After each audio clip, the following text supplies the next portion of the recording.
Are you looking to get into sous vide or want to introduce it to someone else?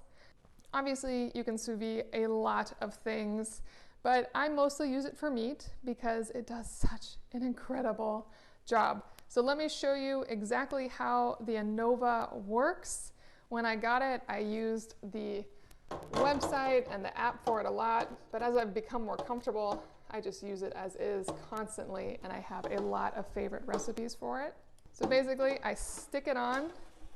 It has this good gripper here, and you could stick it onto anything you have in your house, like a big pot would work just fine as well. I use it with this good Rubbermaid container that's perfectly designed for sous vide. So let me fill this up with water and plug it in. When you plug it in, it will turn on like so, and it's telling me what the temperature of the water is. So let me see if I can zoom in on that.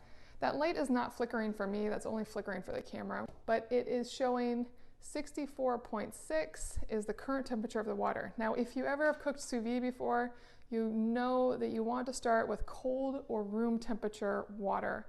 Like any cooking, you don't want to just throw the food into something boiling hot.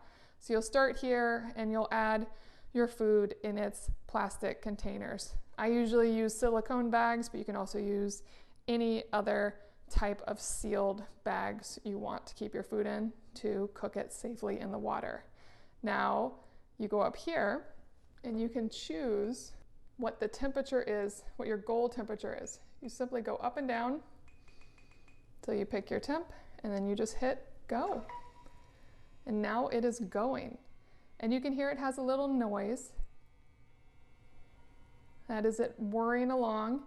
And now what's happening is the water is being sucked into it, warmed up, and shot out. So now the water is circulating, and it's going to be slowly heated as this machine warms it up. It will take a little bit for it to get from 65 to 130, but it will just keep going.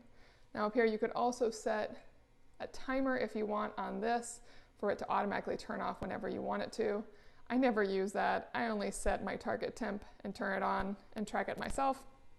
But this will just run as long as you need it to run. Now, I don't just leave it like this. Once I put the food in, I will work to reduce heat loss by putting a top on this. So I'll add this top right here, and it just clips right over this Rubbermaid container, and that will keep my heat in, and it'll also help push my food down. I will often put something in there to make sure my bags are fully immersed in the water, and then that's it. Just cook your food, come out delicious. I'm excited for you to try this. It is a fantastic tool. It has lasted so long. I use this all the time. Love it.